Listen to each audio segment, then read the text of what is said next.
What is up, you spooky bitches? Welcome back to another episode of the Hello Sidney podcast, a podcast for horror lovers where we discuss any and all things horror. And it's me, your girl, Sidney. And today is a very special episode because this is episode 100, which just sounds insane to me. Like, that's a lot of episodes. How have we gotten here? How have we been doing this for this long? But it is, and I'm so happy about it. And I had to pick a movie that is one of my favorite movies today. And what better to pick for 100th episode movie than a movie that's going to emotionally destroy you and sit there feeling numb and bleak as fuck and just thinking about it all the time. And that's why I love this movie that we're talking about today. I think it is highly criminally underrated. And the movie we're talking about, of course, is Summer of '84. And this movie came out in 2018.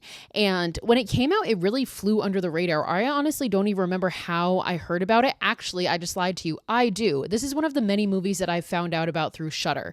So shout out to Shudder, not sponsored, never sponsored, but love you guys, because if it weren't for Shudder, there are so many wonderful movies I never would have known about, and this is one of them. So this was like a Shudder exclusive at one point. It's not on there anymore, but it was back in probably like, I don't know, maybe right around the time it came out, 2018, 2019. But either way, I saw this movie and it like changed my brain chemistry in the ending. And the thing that I love about this movie is they have made it very clear that they are not making a sequel to it. Like, it is a movie that very much ends on a cliffhanger and ends leaving you wanting more because you need to know what happened. And they're like, we're not making a sequel. Like, fuck you guys. The whole point of it is for you to feel gutted not knowing what happened, which, like, I respect the hell out of that. I have heard a rumor that there is a sequel that's been in talks called August of 2001 or August of '01, which does not have nearly as much of a good ring to it, but I hope they don't make it. As much as I love this movie, I don't, and I want to know what happened, and it like literally kills me every day. I don't want to know what happened, and that's the greatness of this movie, is that you are left wondering. So now that I've talked that up so much, let's get into Summer of '84. So again, this movie came out in 2018. It has a runtime of about an hour and 45 minutes. This is one of my must-watch summer movies. I watch this movie every summer. I would watch it not in the summer, but there's something about watching it in the summer that makes it extra special, because before you get to the ending, there is a very like 80s nostalgia about it that's really precious. And then the last 20 minutes just destroys any of that and destroys you on an emotional level. So I hope you're ready. This movie has a 6.7 on IMDb and a 70% on Rotten Tomatoes, which, especially that 6.7 on IMDb, pretty damn good for a horror movie. I think it deserves higher, especially like 70% on Rotten Tomatoes. Please. I think that should be at least 80 to 90%. But again, what the fuck do I know? I just work here. Anyway, so Summer of '84 opens up and we see this young boy riding on his bike. And it turns out this is going to be our main character, Davey. And as he's riding down this suburban neighborhood on his bike, he is giving us a voiceover. And it's saying, this movie literally opens with saying, even serial killers live next door to someone. So just immediately grabs your attention, honestly, because you're like, fuck, like I never really thought of that. Like, do you really know your neighbors? This is one of those movies that makes you question that. And he's riding through this really nice, again, suburban, like white picket fence neighborhood. And it turns out this is going to be Ipswich, Oregon in June of 1984. And again, it's a very nice neighborhood, families, kids running around. And the voiceover continues and Davey says, inside any house, anything could be happening and you'd never know. The suburbs are where the craziest shit happens, which, like, low key, he's not wrong. So Davey is a newspaper delivery boy and he's like throwing newspapers at houses, and he eventually comes upon Mr. Mackey's house, and he gets out and he goes to put Mr. Mackey's newspaper in the mailbox, and he starts to walk into Mr. Mackey's yard. And as he looks down at the newspaper that he's delivering, he sees that on the front page, it's a story about this boy from Freeport that is still missing. So this young teenage boy has gone missing. And he also notices that there's just dirt all over the lawn. And Mr. Mackey comes out and he asks, like, oh, what's with all this dirt? And Mr. Mackey just tells him, oh, I was just doing some gardening, like easily plays it off. And Mr. Mackey is like, hey, I know I owe you money, so let's go inside and get that. And also I have some furniture that I need you to help me move if you don't mind. So of course, this is like very well known as being like Ted Bundy's tactic, right? This is how he would lure women in. He would pretend to have like a broken arm or to be in need and ask them, can you open the door for me? Can you carry the groceries in? Like, this is like a typical serial killer tactic. So immediately, for somebody like me who knows way too much about serial killers, red flags are going off in my brain. But Davey ends up going inside because he knows this guy. He trusts this guy. And at this point, we learn that Mr. Mackey is also a cop. He's a police officer. He goes inside and we see his uniform. We see his badge. So Davey trusts him. So as Davey's inside, he looks at one of Mr. Mackey's walls and he sees that there's just like all these different pictures hung up of all these different people. And we don't get close-ups of these people yet, but Davey notices and makes a comment like, oh, wow, you got a lot of family members. And Mr. Mackey's like, yeah, it's kind of a good thing that I live far away from all of them, though, because there's so many. So Davey ends up helping Mr. Mackey take this dresser or whatever it is down to the basement. And as they get down to the basement, it's dark and we get startled when the boiler kicks on. Like Davey gets startled too and he kind of drops the dresser. So they put it down and they take a break. And Davey turns and notices that there is this wooden door in the basement with a padlock on it. So like his spidey senses start tingling, you can tell. And then he also notices that there's a dark room, a red room. Obviously, the official name for it is a dark room, but it has red light, so I call it Red Room. And every time I hear Red Room, I just think, Nellie's in the Red Room, which obviously from Haunting a Hill House, if you know, you know. So he helps him take this dresser actually into the dark room, and Davey looks around and asks about it, and Mr. Mackey's like, oh yeah, I'm kind of like an amateur photographer. And Davey's like, yeah, I'm an amateur videographer, like kind of following in my dad's footsteps, because we're going to learn that Davey's dad is the cameraman for a news station. And it's at this point we learn that Davey is 15 years old. He and Mr. Mackey talk for a minute, and ultimately Davey ends up leaving. So we cut to nighttime in the neighborhood, and this is where it just gets so nostalgic because Davey meets up with his group of friends. So it's going to be like the main group of friends are going to be 4 boys. So it's, of course, Davey, and it's this kid Faraday, who's kind of nerdy. He's got like the quintessential serial killer glasses. Like, I hate to say that, but it's like, it's very Jeffrey Dahmer. And I think they did that intentionally. And then they have Eats, who is like kind of the bad boy. Like, he's got trouble at home. He wears a leather jacket. And then we got Woody, who is kind of like the overweight kid. But Woody specifically is Davey's best friend. So we see the boys running through the neighborhood. They all have flashlights. It's dark out and they're playing manhunts. This is what all the kids in the neighborhood do at night in the summer. So as Davey is hiding in a bush, he can see Mackey's house and he looks into Mackey's window and he sees Mackey in there with a young boy. And he kind of gets suspicious of this. And he eventually ends up getting startled by Woody and Eats popping up on him. So he like looks at them for a second. And when he looks back, both Mackey and the boy are gone. But he definitely saw them in there. And he saw that the boy was wearing this like MTV t-shirt. Because again, it's the 80s, back when MTV used to actually play music. So we cut to the 4 boys hanging out in a treehouse. That's like their go-to hangout spot. It's a treehouse in Eats' backyard. And they're looking at like a porno mag that one of them stole from their dad or their brother or something. Like, again, like typical like prepubescent boys in the 80s, right? Like, that's all they really care about. And at this point, we learn that Davey has a crush on a girl named Nikki. So they talk about Nikki for a minute.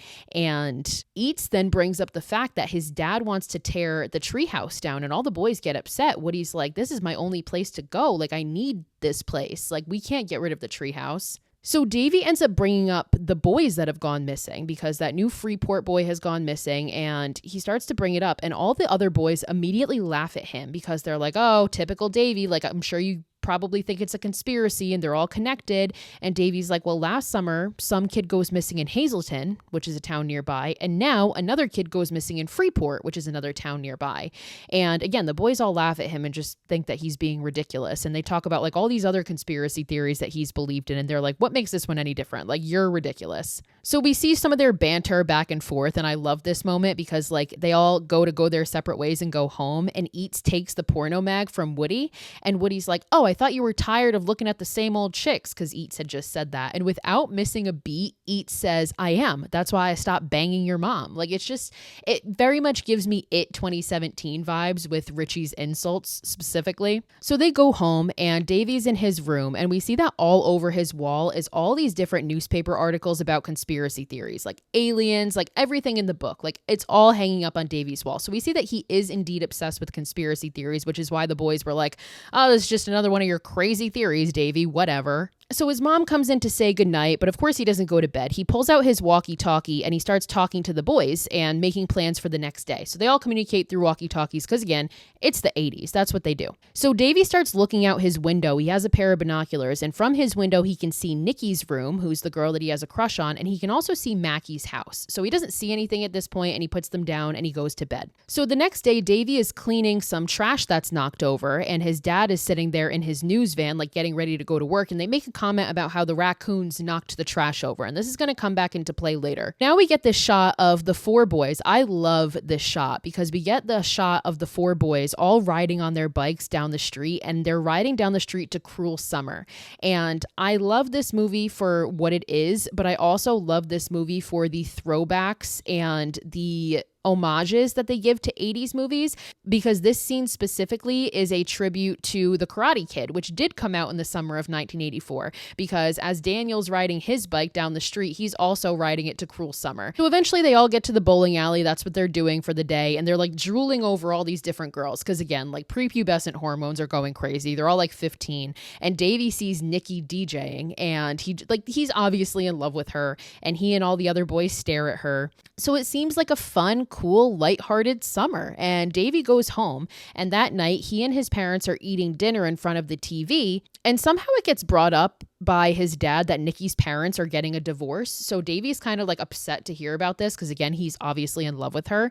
So a little bit later, Davey's phone the house phone ends up ringing, and Davey answers it, and his dad had already picked up the phone so he can hear the conversation. And what's being said is his dad just got a call from the news station saying, "We need you to come in right now because the police just got a letter from somebody claiming that they have killed 13 kids over the last decade. Like, we need you here." So Davey immediately pulls out his walkie-talkie and tells the boys, like, what just happened. And one of the boys is like, "Oh, you're not lying this time. Like, it's on the news already." So Davey goes into the living room and watches this news conference with his mom, and the police chief is saying that we have gotten a letter from somebody claiming to be the Cape May Slayer, and this man has killed 13 teenage boys and 2 adults, and he has given us names and dates related to open cases, and that leads us to believe that the statements are accurate, and we can officially label this as an active serial killer. We suspect that he's a white male in his 30s or 40s, living alone, and he's targeting boys between the ages of 12 and 16. So, of course, Davey and his friends' demographic. So that's fucking great. So sometime later, Davey meets up with the group, and they're talking about the killer, and Eats is just like, there's no way it's going to hit this neighborhood. Like, nothing ever happens here, which, like, famous last words, right? So obviously we know shit's about to go down. And Davey at this point thinks this is great. He's like, "Oh my God, this is great. Like, we can find out more about it. Like, he thinks it's cool," which, like, of course you do until it affects you. So they're all in Davey's room, and they get distracted when they notice that across the way, they see Nikki undressing in her bedroom. So, like, Eats grabs the binoculars, they're all staring at her, and eventually Nikki turns around, and the other 3 boys drop, but Davey is, like, panicked, and he stays staring at her. So now she catches him staring. So the next day, the boys are in the library, and they're looking through some articles about the Cape May slayings, and they see one article that says that there are 15 confirmed slayings, the one that he's confessed to in the letters, and Davey is like, he's been getting away with this for years, and suddenly he's bored, so he's raising the stakes. That's why he wrote this letter. And Davey starts looking through all the articles of missing boys, which include pictures of the missing boys. So one night the boys meet up to play manhunt, and they wonder where Sammy is, this kid named Sammy. They're like, if we don't have Sammy on our team, like, we don't have the numbers. We'll have an uneven number or whatever. And they all talk about how we haven't heard from him in a few days, but his parents' car is still in the driveway. Like, why don't we go get him? So the boys go to Sammy's house, and there's no lights on. They knock on the door. There's no answer. And Davey tries to open the door, and it's locked. So Davey immediately starts to be like, "Guys, what if," and they cut him off because they know what he's about to say. Like, what if he was a victim of Cape May? And they immediately are like, "Nope, we're going home." And they all go their separate ways and go home because they're like, we don't have the numbers to play manhunt, so whatever. Try again next time. So we cut to Davey at home, and we see a letter from his parents saying, like, we'll be home late, whatever. They're on a date night. And Davey is in the kitchen eating a sandwich, drinking some milk, as one does in the 80s. And he puts down the milk carton and he looks at it, and he nearly gags on his sandwich because he sees a missing persons poster. You know, they obviously used to put him on the side of the milk cartons. But this missing person is Dusty DeWitt. And Davy freaks the fuck out. So he immediately gathers up the group and he tells them Mackie is the Kate May Slayer. And they're all like, what the fuck? And he's like, that kid, Dusty, that's on the milk carton, that's the kid I saw sitting in his dining room the last night that we were playing Manhunt. The boys are like, okay, well, obviously you have to tell your parents. And Davy is like, no, they would never believe me. Like, we need to get evidence. And he brings up, I think it's the Hoffmans is their last name, the people that they were at the house last night looking for Sammy. He's like, their car is in the driveway, but they're not here, and they're Mackie's neighbors. Like, that's suspicious. And Eats is like kind of hesitant, but ultimately tells Davy, well, my older brother works at the hardware store, and he says that Mackie goes in there every week and buys like 100 pounds of dirt. And Davy is like, who the fuck needs that much dirt? Like, he's obviously up to something. And Davy also tells them how he has a padlock on a door in his basement. Like, that is not normal. And he also matches the suspect profile that the cops gave, like 30s to 40s, living by himself. But the boys are like, he's a cop, dude. There's no way. And Davy says the opposite. He's like, no, exactly. That's a perfect cover because he knows police tactics and he can plant evidence and throw them off. Like, who would suspect a cop? We need to do something. So Davy tells them all, like, we need to get evidence before we do anything. And the boys, like, are kind of reluctant at first, but ultimately he convinces them and they're like, hell yeah, stakeout. Like, this could be like a fun little summer thing that they can do. And it is all fun and games at first. So we get this montage of the boys kind of spying on Mackie to get his routine down. So they figure out what time he goes to the gym, what time he goes to work, what time he has dinner. And then they notice that every single night he goes for a jog at 11 p.m. for about an hour, which that alone tells me that this man is a fucking psychopath. Like, who is doing that? So they figure out his schedule and the boys say to Davy, like, now what? And Davy's like, we catch him and we become heroes. Simple as that. And in Davy's head, it is that simple. So one night the boys are in the treehouse and they have a view of Mackie's house and they're watching as he drags out these 2 trash cans to his front lawn and like kind of looks around as he does it and he goes back inside. And he looks really suspicious as he's doing it. So Davy's like, okay, I got a plan. He's going to go out at 11 p.m. tonight for his run. Let's go look through his trash. So eventually they get there after he goes out for his run and Davy's like, raccoons have been attacking my trash like 3 times in the past week. He'll just think it was raccoons. So they start looking through the trash and they find nothing. There's nothing there. There's nothing with blood on it. There's nothing incriminating whatsoever. And Davy is like, maybe he doesn't do the killings here. Like, maybe he does it somewhere else. So they kind of give up for the night and they go their separate ways. And Woody asks Davy if he can sleep over his house tonight because he doesn't really want to be home. And we can tell at this point that Woody obviously has some home issues. And Davy tells him, yep, of course. And Woody's just like, okay, I'm just going to go grab my stuff and I'll be over. So we see Woody go home and he gets there and he sees his mom sitting on the couch with like a bottle of alcohol in front of her and she's crying and she just looks unwell. Like, you can tell like she's an alcoholic, like she's not doing well. And Woody goes over to her and like lays her down on the couch and covers her with a blanket and kisses her and says, I love you, Mom. So like, Woody breaks my fucking heart. And this is what makes this movie so downright fucked up and just awful and just so bleak and sad. My poor Woody. So anyway, Davy's home. He's sitting in his room and he hears the doorbell ring and he goes down thinking it's Woody. But when he opens the door, it's Nikki. And Nikki walks in and she's like this beautiful blonde girl, right? And she asks where his parents are. And he's like, oh, date night. They're out until I don't even know what time. And she just says, good, and walks upstairs. So like, Davy's just in disbelief. He's like, does she want me? So Nikki goes up to his room and looks into her room and he's like, and she's like, wow, better view of my room than I thought. And he's like, I've never seen you naked. Like, he tells her, like, I've never looked at you. I've never seen you naked. And she just says, too bad. So like, I think she's into him at this point. You're like, fuck, like she's into him. So she looks at all the conspiracy theory articles that he has hanging up and everything. And they talk about that for a minute. And then Davy kind of like shoots his shot and he says, hey, I'm old enough to hang out now. And Nikki smiles and she's like, too bad I'm leaving. But she starts to get closer to him and they approach almost as if they're going to kiss. And then of course, Davy's mom and dad come home and they get distracted and Nikki climbs out the window and leaves. So we then cut to somewhere else in the neighborhood or a nearby neighborhood. It's somewhere. And it's dark out and we see this young teenage boy leaving his friend's house. He says goodbye and he walks down the street. We're assuming he's walking home.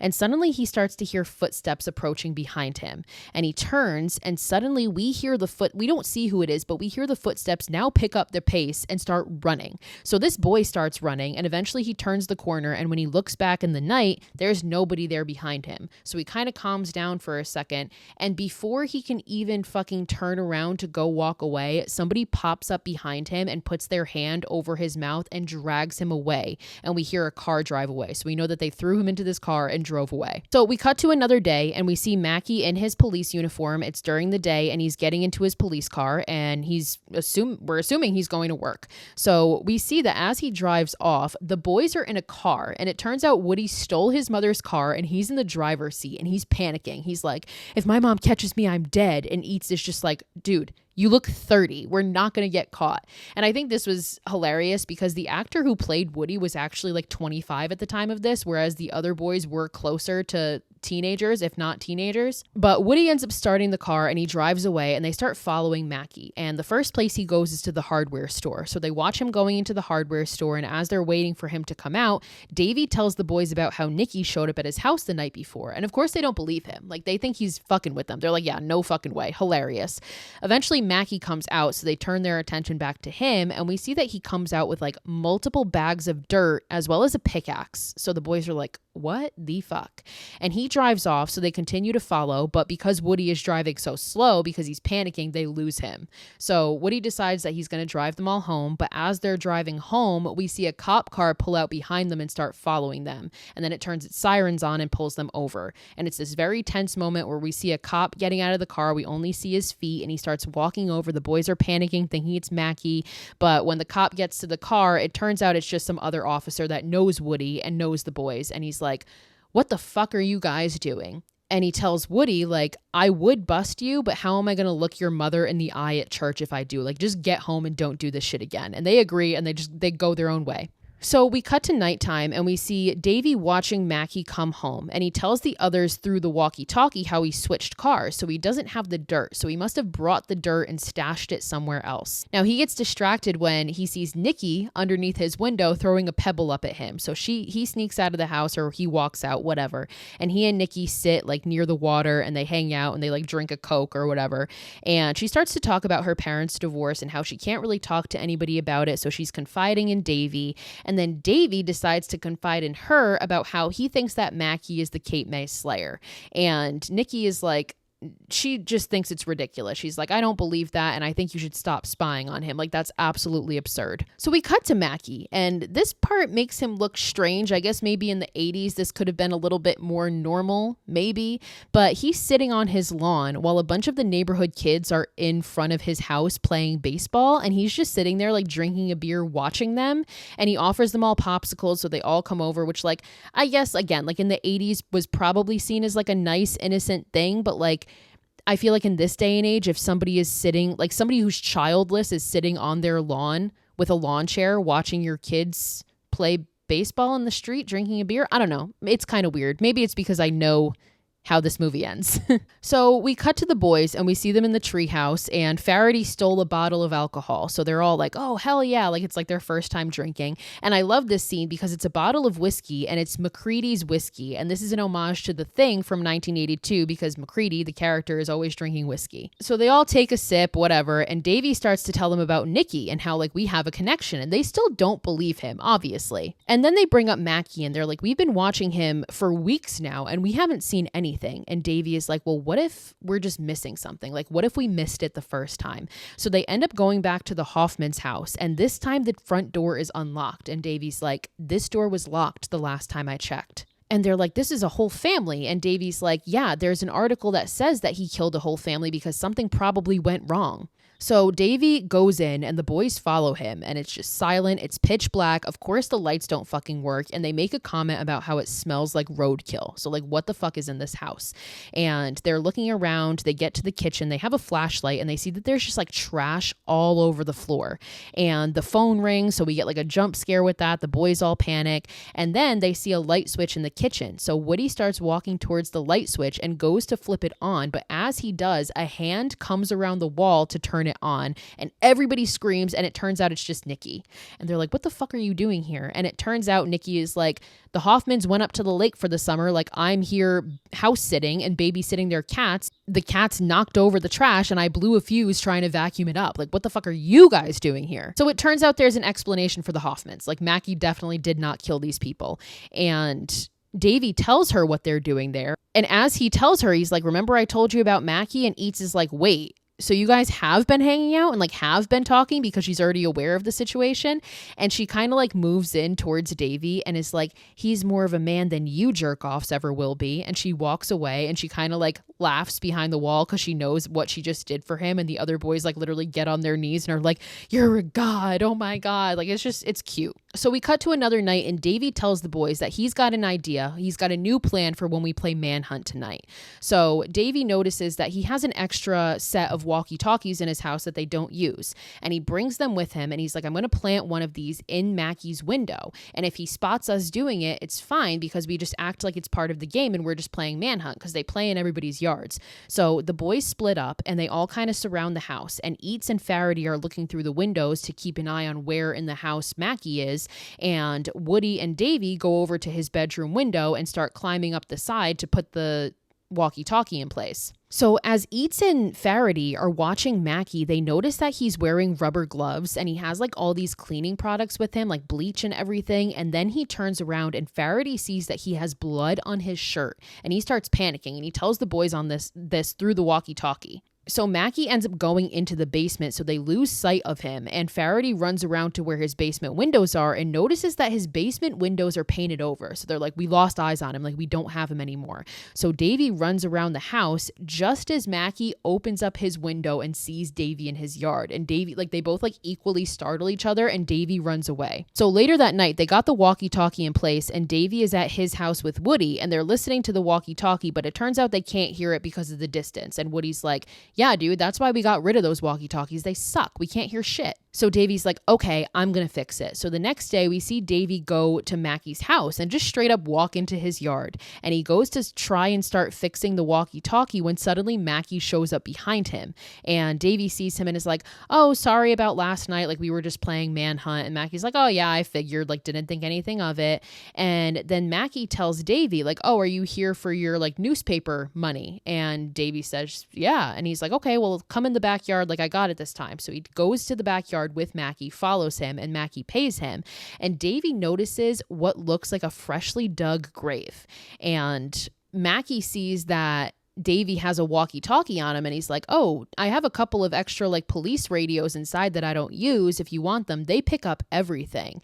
And I think this right here is a clue that he knew that the boys were onto him or that the boys were watching him, because like he kind of says that specifically, like they pick up everything. Almost in the way I take it is that he's like, they pick up everything. I've heard everything that you guys have been saying on the walkie-talkies, like you fucking idiots. So Davy says like, no, that's okay. And he walks away. And as he's walking by the window, his walkie-talkie picks up the static from the walkie-talkie on the window. So like, of course, this kind of gives away to Mackie that there's a walkie-talkie nearby. So that night, we see Davy looking out his window with his binoculars, and he's looking at Mackie's house, and suddenly, as he like turns the binoculars, he sees Mackie also with binoculars looking into his room. So Davy panics, he drops down, and like a minute goes by, and when he looks back, he sees that the curtain that he was just looking at Mackie through in his house, the curtain to that window is closed, but in front of it is the walkie-talkie. So it's Mackie basically telling him like, I know you're spying on me, you little shit.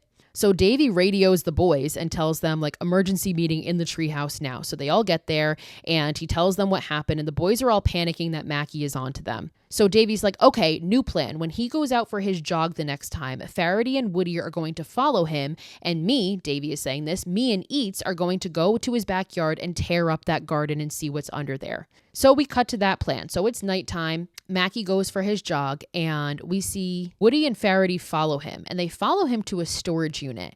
And as he goes into the storage unit, Woody goes over to look and he manages to look under the crack that's in the door and he sees a bunch of dirt and he also sees a bag of some chemical that he doesn't recognize.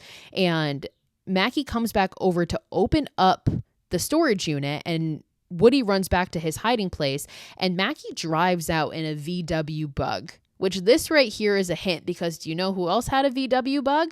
Do you know? I'll tell you at the end. So Mackie can tell that somebody's watching them. So he kind of like he gets out of the car and he starts to walk towards the place where we know that Woody and Faraday are hiding, and they like very narrowly escape being caught by him. Like they ended up like turning the corner before he could see them.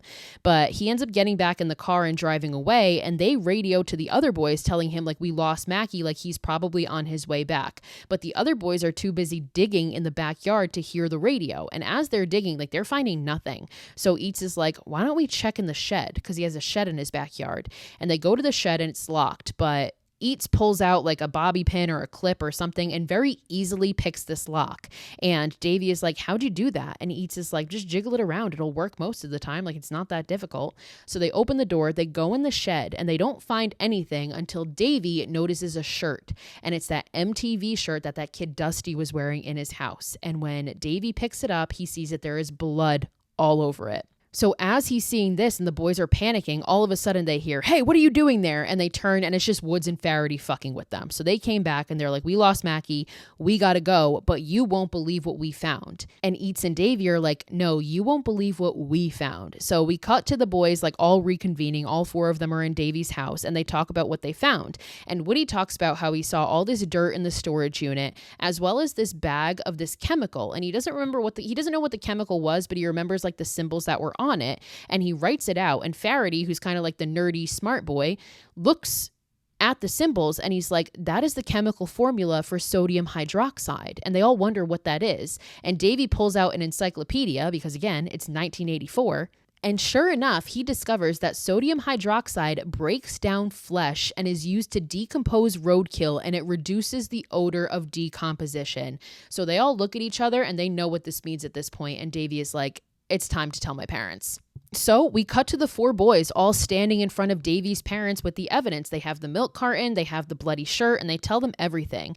And the parents obviously don't fucking believe a word that they're saying. And in fact, their parents are fucking pissed. Like they're pissed. They're like, we can't believe that you were vandalizing and stealing and spying. And his dad is like, we're all going over to Mr. Mackey's right now, and you guys are going to apologize and hope that he doesn't press charges. This motherfucker. So he drags them all four of them over to Mr. Mackey's house, and he knocks on their door and he makes them admit what they did to Mr. Mackey. And Davy kind of leads this, and he admits that they like dug up his garden and his garbage, and it's because I thought I saw this boy in your house and I thought you were the Cape May Slayer. And Mackey laughs about it. Like he plays it off. He's like, oh, that's hilarious. Like the guys at the station are going to get a kick out of this. And Davy is like, okay, well, like who was that boy in your dining room? And Mr. Mackey doesn't miss a beat. Like he just immediately is like, oh, that's my nephew, Jamie. Like he was visiting from out of town. And then Davy pulls out the bloody shirt and he's like, why does this shirt have blood on it? And Mr. Mackey, again, doesn't miss a beat. He has an answer for everything. He's like, well, we were doing some work and like we were hammering. You probably got cut by a nail or something. Like, I don't know. And he's like, if you guys are that concerned about it, you can come in and we can call him and make sure that everything's fine. And Davy's dad is like, no, you don't have to do that. You don't have to answer to these kids. Like, we're just here to say sorry. And Mackey accepts it. He's like, no hard feelings. Like I remember being a boy in the summer, like this kind of stuff was fun to do.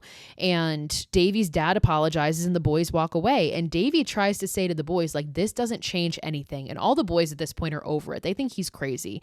And his dad comes over and sends all the boys home and tells Davy, like, you're grounded for the foreseeable future. So Davy ends up getting home and the phone rings and it's Nikki. And Nikki is like crying. You can tell she's upset and she asks him to come over. So we cut to Davy and Nikki together and they're looking through old pictures, and we learn that Nikki is going to college at the end of the summer. So that's why she had said earlier, like, too bad I'm leaving. And she's talking about how she's actually going to miss it here. Like she didn't think she was going to, but she definitely is going to. And at this point, Davy tells her what happened. Like, I got caught and I'm grounded probably for the whole summer. And Nikki's like, honestly, it's probably for the best. Like you should just let it go. And Davy is like, if I'm right though, who's going to stop him? So the next day or some day later, we get a POV of somebody approaching Davy's house, and Davy's inside by himself and he gets a knock on the door, and sure enough, when he answers, it's Mackey. And you can tell Davy immediately gets nervous. Like he doesn't invite him in. He keeps him out on the doorstep, and Mackie is like, I just want to make sure there's no bad blood between us. And I want to assure you, like, we're all looking for this guy. Like, we want to stop this guy as much as you do. And like, if you want, I can stop by and give you updates if it helps. And Davy is like really standoffish. She obviously doesn't trust this guy. And Mackie like straight up calls him out on it. He's like, damn, like you really have it out for me. And Mackie is like, listen, like you got quite the imagination, but this is kind of the stuff that would make you great for the Force. Like this is the type of stuff that we need. Kind of plays it off as being a positive thing. And he's like, I understand how like all this stuff that you looked at looked bad out of context. Like I totally get it. And he finally is like, is there anything that I could do to help? And Davy is like, you know what? You offered to call your nephew when we were at your house that day. Could you call him? And Mackie doesn't even hesitate. He's like, yeah, absolutely. But I kind of got to come inside to do that because obviously, again, it's the 80s. They have corded phones. Does that make sense? So Davy is like, oh, don't worry. It has a long cord. I'll bring it over. And he runs into the kitchen and we get this cool shot where he's like hiding behind the wall near the phone and we see Mackie step in. He steps into the house and Davy grabs the phone and he brings it over to Mackie and he gives it to him and he starts dialing. And whoever he dials, it just keeps ringing. He's like, oh, my sister and my nephew live in Seattle and nobody's answering. So eventually it rings a bunch of times and he just gives up and he's like, oh, I can come back later and we can try again. Like he has practice, like they're probably out and about. And Davy is like, no, it's okay. And he apologizes to Mackie and the two of them shake hands and Mackie leaves. And before he leaves, he turns around and tells Davy, I'm going to do everything I can to catch this bastard. I promise. And Davy's like, okay, guy. And he closes the door. And now Davy, being a smart motherfucker, goes to the phone and he calls the operator and he's like, can you tell me what the last number dialed out of this house was? And he goes to write it down on this little whiteboard that they have on the fridge where they have other numbers written down for people in the neighborhood. And as the operator gives him this number and he writes it down, sure enough, it was Mackie's own number. He called himself. So we see Davy meet back up with the group and he's like, this proves that he's guilty. Like it was him. He called himself. We got to get into his basement. We got to see what's behind that locked door. And the boys at this point don't want to. Like they're so over it. And eventually he's distracted when his mom calls him downstairs to show him this news conference that's on TV. And it turns out there is an update in the Cape May Slayer case. And we see the police chief talking about how we have a suspect in custody. His name is Arthur Ray Peterson. And I would like to introduce to you the arresting officer. And who the fuck comes up but Mackie? Mackie is the arresting officer. So Mackie gives a speech about hope and he's like, I hope this announcement can bring a little bit of peace to this community. Like we got this guy. We finally got him, which like what convenient timing. So his mom kind of like side eyes Davy and is like, well, we're all celebrating. I'd like you to think about your actions. Like that man's a hero. God, if you have any idea where this is going, you know that these parents are going to feel like fucking assholes in a little bit. So Davy goes back to his friends and he's like, he's clearly guilty. And his friends at this point are just pissed. Eats is like, it can't be him. And Davy is like, don't you think it's coincidental? Like this is all happening at the same time. Like I know there is something behind that locked door in his basement. I will go down there. I'll take all the risk. I'll use my dad's camera to film it all. And like they all think he's crazy at this point. And Davy is like, I don't even need you guys to really do a whole lot. Like I just need you to watch my back. Like I will go down there by myself. And he's like, we're going to do it tomorrow because everybody's going to be at the festival. So throughout this movie, they've talked a couple times about this annual Bay Festival that they have. So everybody's going to be at that festival tomorrow. Davy's like, I'll stay home. Faraday, you'll be there with your parents. You just watch Mackie. Eats, you just watch out in your front yard to see if his car drives by. And Woody, you come with me and just keep lookout in his yard. Like that's it. I will go in alone. So they all hesitate, but ultimately they agree to help him out. And the next day we see Davy's parents leaving for the festival and they're not letting him go. And he like acts like he's upset about that. He's like, ah, damn. But obviously he doesn't want to go because he has this whole plan in motion. So they leave and we see Mackie leaves too.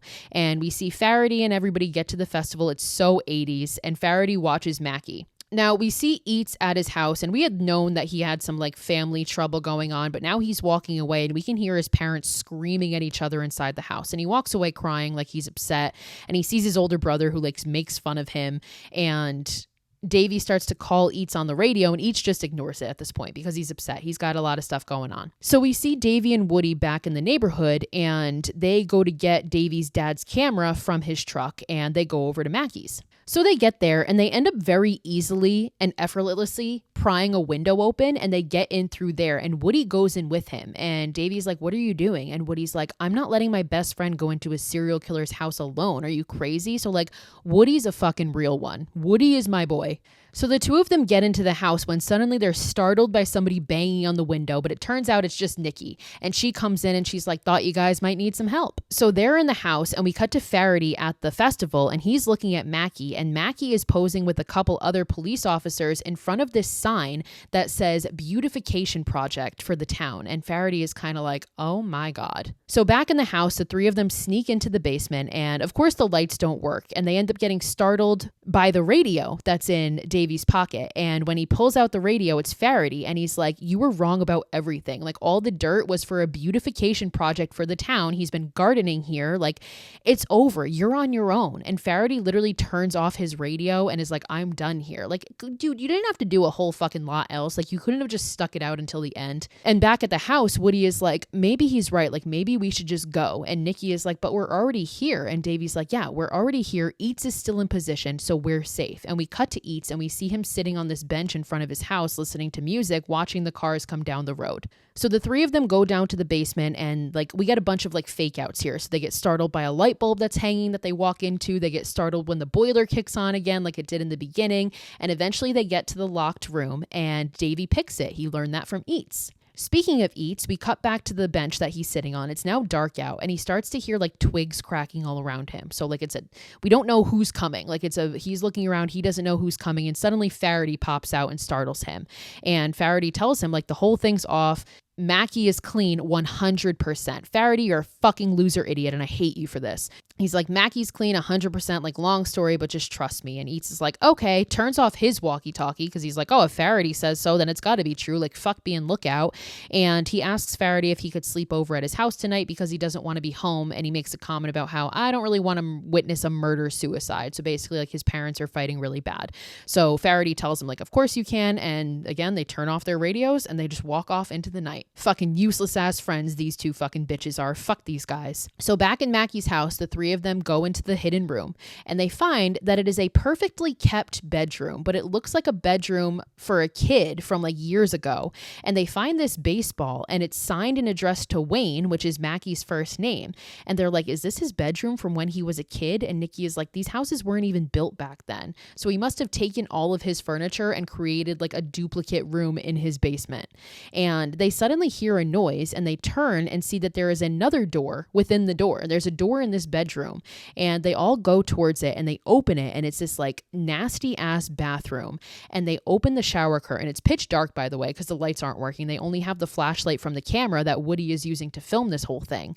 And they go into the bathroom and they open the curtain to the tub and they look up and they see that there's all of these photographs hanging up that looked like they were developed by Mackie in his dark room, and it's all these pictures of this boy. And they're so distracted by this that they don't immediately notice that below them in the bathtub is a dead, decomposing body. And they see this and they panic and they start screaming and they back up and suddenly somebody grabs Nikki's leg. And when they look down, it's that boy that we had seen be dragged off the street earlier. And he's still alive, but he's tied up and he does not look well. But they take this boy and they run up the stairs. And as they get to the top of the stairs, Davy re-looks at that wall where Mackie had all those pictures of like what Davy thought was his family members hanging up.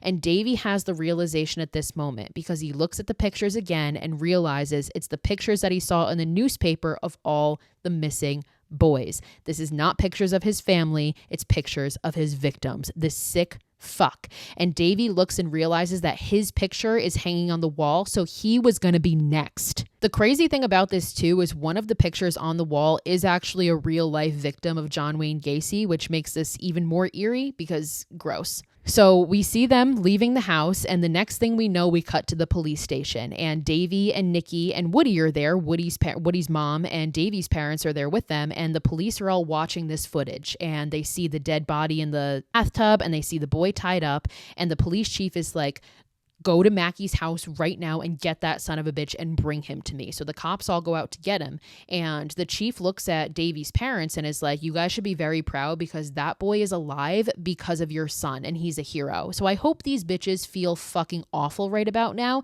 And I know for a fact they feel a lot more awful in a little bit. So I literally wrote here in my notes, it could have ended here.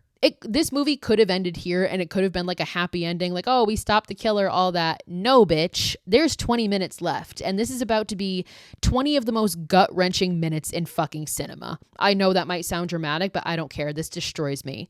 So outside the police station, Nikki tells Davy, like, her parents just got here. They hugged each other, and I haven't seen that happen in a while, and that happened because of you. And she kisses him, and she leaves. So we see Davy driving home with his parents, and his dad is distraught, and he ends up apologizing to Davy. He's like, I'm so sorry, I didn't believe you. I'm very proud of you. I love you. Which, like, it's a little fucking late for that, but okay, cool.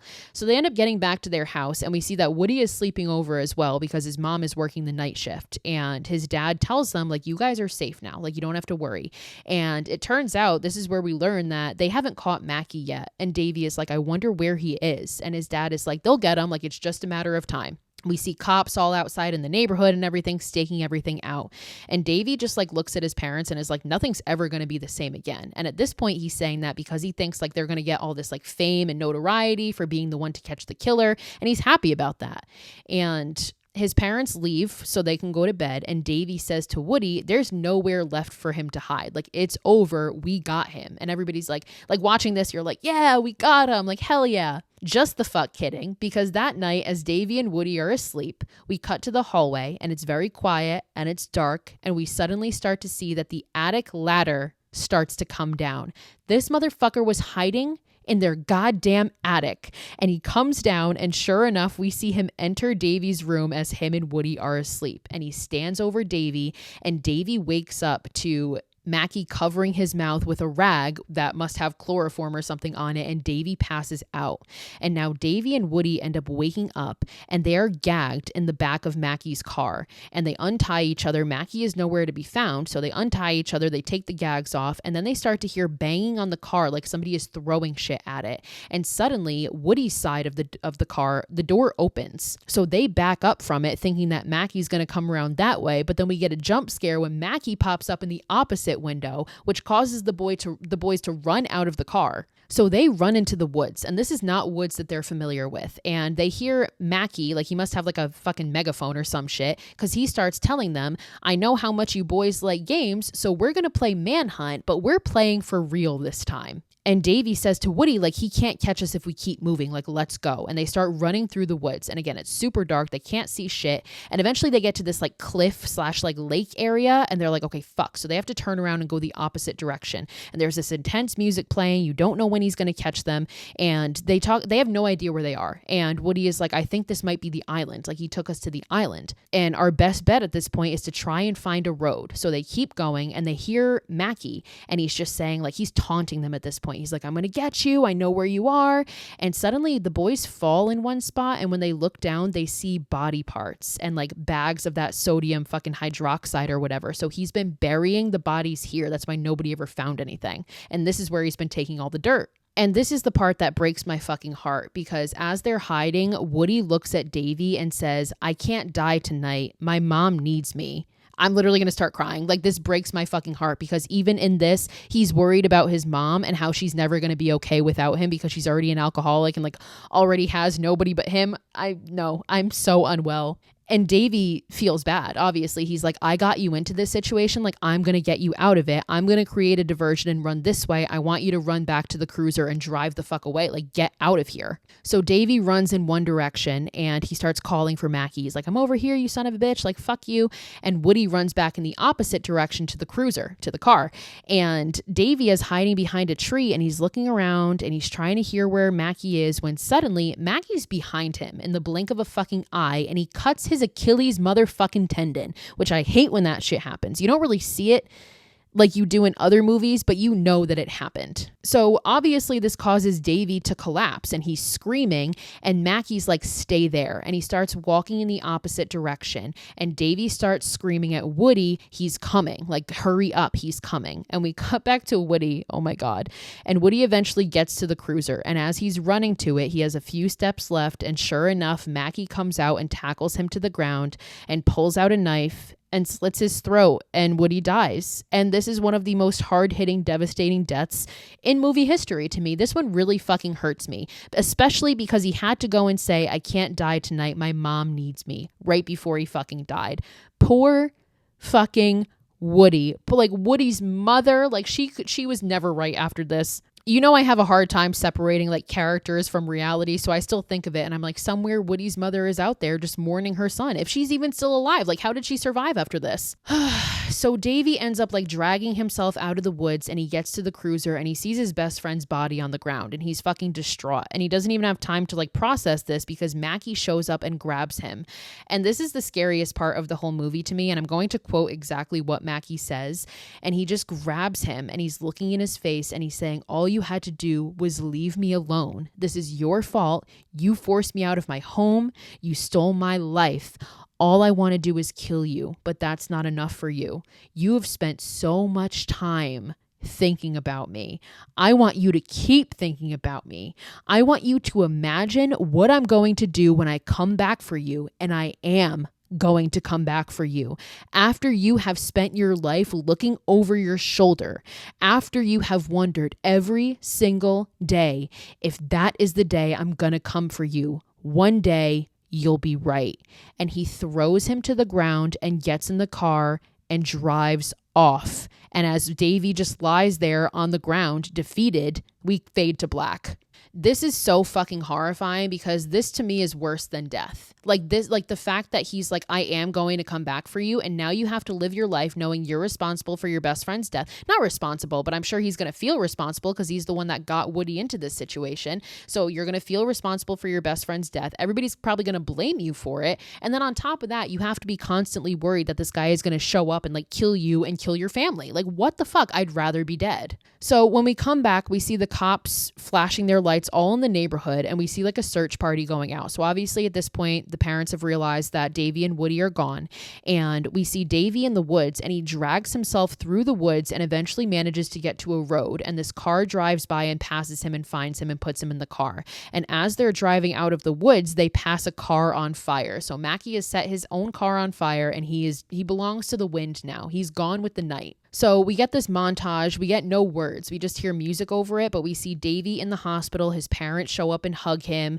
And then sometime later, we see Davy is home and he's in his room, like literally in the fetal position in the corner, hugging his knees to his chest because he's scared. He's wondering when this guy is going to come get him. Like he knows he's never going to be safe again. Like he will never have another day of peace in his fucking life. And the final shot that we get of this movie is Davy riding through his town on his bike again, like still with his regular newspaper route. And we're getting a voiceover. And as he's saying his final words, he's passing through all the houses in the neighborhood. And he passes Woody's house and we see that it's under foreclosure. So who knows what happened to his mom after all this.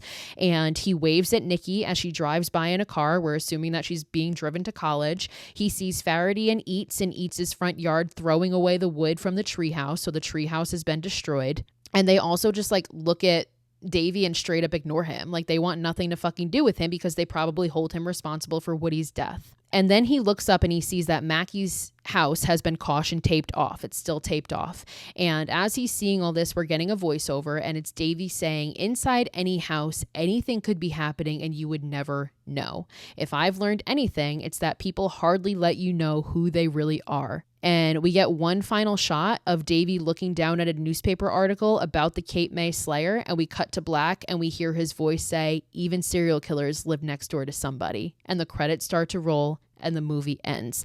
And one of the many things I love about this movie is that the opening line is the ending line. Like I love how they brought that back and it came full circle. This movie destroys me on such an emotional level. I think the ending is so well done because it leaves you with that sense of just unending dread, wondering what the fuck happened to this kid. Like, did Mackie ever come back and get him?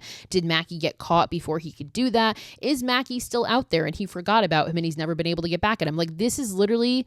These questions keep me up at night. Like, I'm not even being dramatic. I think about the ending of this movie so often. Like, and just Woody's death is so heartbreaking and devastating. And like, he did not deserve that. He deserved so much better. He was such a good friend. Like, he was just there helping out his fucking buddy and he literally got his throat slit for it.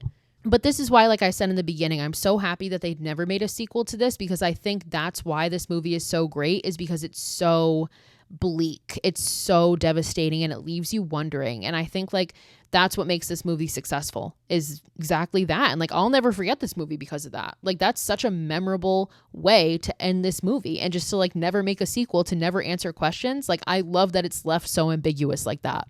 And it's so crazy because like when you first start watching this movie, you think it's going to be like your typical 80s slasher, like, oh, there's a serial killer in the neighborhood, blah, blah, blah. But it's so much darker than that. Like, it takes such a dark turn just in the last 20 minutes. Like, again, yes, we caught Mackie. We know he's a serial killer, but then it gets fucking worse. And like that last 20 minutes is so horrific and just so memorable. I literally have goosebumps every time I think about this movie or watch this movie.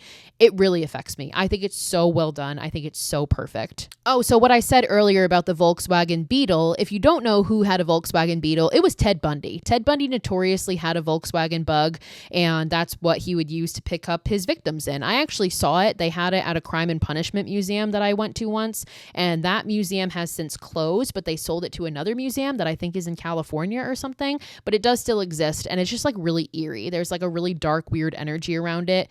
But that was a hint right there that Mackie was indeed the serial killer, because I remember the first time watching this movie, there was a point where I had some doubt about that, because you're like, okay, maybe he's a red herring and it's just somebody else. But then like the point where I knew that it was him was when he called his quote unquote nephew and it was his own number. That's when I was like, oh, this dude is dirty. Like, it's this fucking guy. But before that, it was a hint. The Volkswagen Bug was a hint because that was Ted Bundy's car as well. And that's why they used that. And his character specifically is modeled after a few different serial killers. So like his first name is Wayne. So that's a direct reference to John Wayne Gacy, which is why we also see one of John Wayne Gacy's victims on his wall.